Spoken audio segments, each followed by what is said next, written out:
नमस्कार, माझे नाव ध्रुव विकास राणे. आज तुम्हाला मी शाहिस्तेखानाची बोटे छाटली याबद्दल कथा सांगणार आहे. ती तुम्ही शांत चित्तेने ऐकावी अशी माझी नम्र विनंती. छत्रपती शिवाजी महाराजांनी शाहिस्तेखानाची बोटे छाटली. अफजल खानाच्या वधाची बातमी ऐकल्यापासून औरंगजेब बादशाह कमालीचा अस्वस्थ झाला होता. हिंदूचे राज्य स्वतंत्र राज्य स्थापन करून पाहणारे छत्रपती शिवाजी महाराज हेच दिल्लीचे दत्ताचे जबरदस्त शत्रू होते. याच्याबद्दल औरंगजेबाला खात्री पडली होती. औरंगजेबाने आपल्या मामाला म्हणजे शाहिस्तेखानाला बोलवले आणि त्याला सांगितले, काय वाटेल ते कर, पण शिवाजीचा पराभव झालाच पाहिजे. हवे तेवढे सैन्य मी तुला देतो, पण मला शिवाजीचा पराभव झालाच पाहिजे. एक लक्षात ठेव, जर हे तुला जमलं नाही तर मला तोंडही दाखवायला येऊ नकोस. असे म्हणून शाहिस्तेखान निघाला. शाहिस्तेखानाने औरंगजेबाच्या सुसज्ज फौज घेऊन निघाला. अनेक हत्ती, उंट, हजारो घोडे, दारुगोळ्याची छित्रे, शस्त्रास्त्र जे घेऊन जाणं शक्य होतं तितके शाहिस्तेखान घेऊन निघालाय. शाहिस्तेखानाची फौज सागरासारखी अवाढव्य होती. शाहिस्तेखानाला पक्की माहिती होती की डोंगर किल्ल्याशी लढाई करणं आपलं काम नाही, जमणार तर त्याहूनही नाही. शिवाजीशी लढाई करायची तर मैदानातच, म्हणजे त्याला कुठेच लपता येईना. म्हणून खान आला तो थेट दिल्लीच्या पुण्यातल्या राजा छत्रपती शिवाजी महाराजांच्या लाल महालात गेला. तिकडेच त्याने आपले तळ टिकले. शाहिस्तेखानाच्या सैन्यापुढे छत्रपती शिवाजी महाराजांच्या माळांचं काहीच चाले ना. मनाने संचार सुद्धा करता येईना. छत्रपती शिवाजी महाराज विचारात पडले होते. ते विचार करत होते या खानाला कसं पुण्यातून पळून लावायचं. म्हणून छत्रपती शिवाजी महाराज विचार करत होते. इतक्यात त्यांच्या डोक्यात एक धाडसी विचार आला. ते ताबडतोब मासाहेबांकडे गेले. मासाहेबांनी त्यांची शांतपणे योजना ऐकली.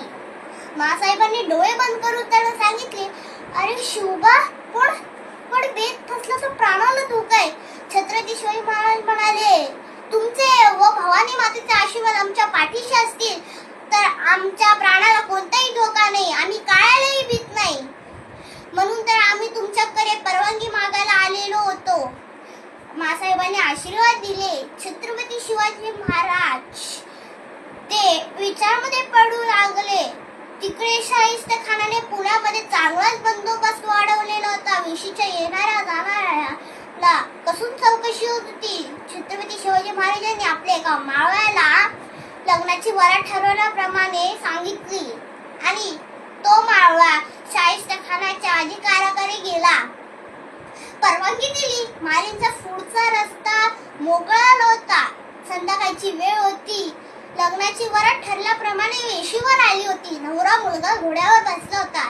त्याचे तोंड फुलाने झाकलेले होते. गाजत गाजत वरात पुढे निघत होती. पुढे सनई चौघडे वाजंत्री वाजत होते. वेशीच्या मागे असणारे मित्रमंडळी व छत्रपती शिवाजी महाराज आणि त्यांचे मावळे बळपुणे मिसळले होते. लग्नाची वरात बघायला ही लोकांची गर्दी होती. छत्रपती शिवाजी महाराज ओळखताच येत नव्हते. गाजत गाजत वरात पुढे निघाली. वेशीवर थांबली आणि नवरा मुलगीने वाड्यावर ओट्यावर आपले वेश ओलांडून गेली. वाड्यात आली. छत्रपती शिवाजी महाराज व त्यांचे मावळे आले आणि तो तर एक मावळा होता. सर्व मावळ्यांनी आपले वेश फेकून टाकले. छत्रपती शिवाजी महाराजांनी सर्वांनी एकत्र घेतलं. त्यांना हळूच आवाजात सूचना दिली. छत्रपती शिवाजी महाराजांना त्या लहान मालाची कानाकोपरा माहिती होता.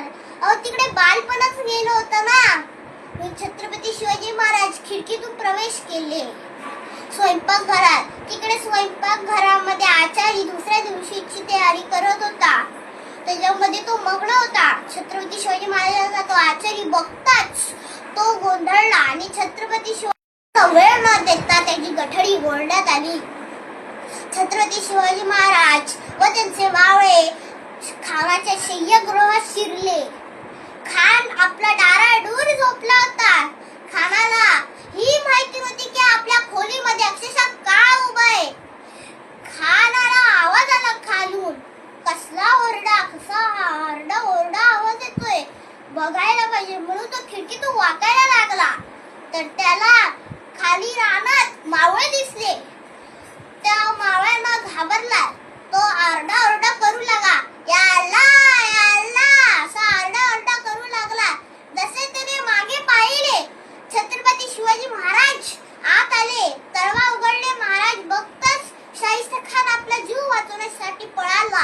त्याने खिडकीत उडी मारायचा प्रयत्न केला, पण छत्रपती शिवाजी महाराजांनी तलवार काढली, खाडकन शाहिस्ते खानाची बोट तुटली.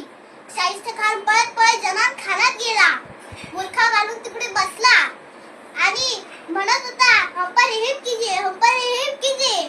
छत्रपती शिवाजी महाराज आले, त्याला म्हणाले, कोण आहे? शाहिस्ते खान म्हणाला, मैं खान साहब की बड़ी बेगम हूँ. छत्रपती शिवाजी महाराज पण जागच्या जागी थांबले. त्यांना तर हा मर्दानी आवाज वाटत होता. मग छत्रपती शिवाजी महाराजांनी समोर नीट पाहिले तर त्यांना बेगमांच्या गोळी घेत शाहिस्ते खान थरथरत उभा दिसला. शाहिस्ते खानाला त्यांनी करडा स्वरात धमकावले, ज्याला शुभा शुभा म्हणतात तो मीच आज तुझ्यावर दया करतोय. परत भेट पडली तर छाटून टाकेल. जीव प्यारा असेल तर पुन्हा सोडून निघून जा. आत्ताच्या आता शाहिस्ते खान पळून निघून गेला. महाराज बोलता बोलता दिसेनासारखे झाले. मात्र मावळ्यांनी जाता जाता एक धमाल उडवली. काही खोलीमध्ये एक वाद्य होती, त्याच्या बाजूला वादक झोपलेले होते.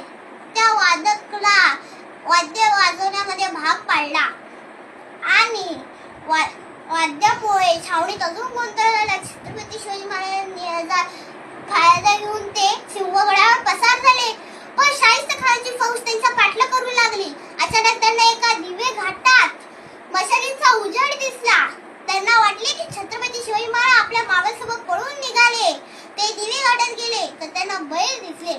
त्यांच्या शिंग्यावर पलीते बांधले होते. त्यांच्या फजिती लक्षात येईपर्यंत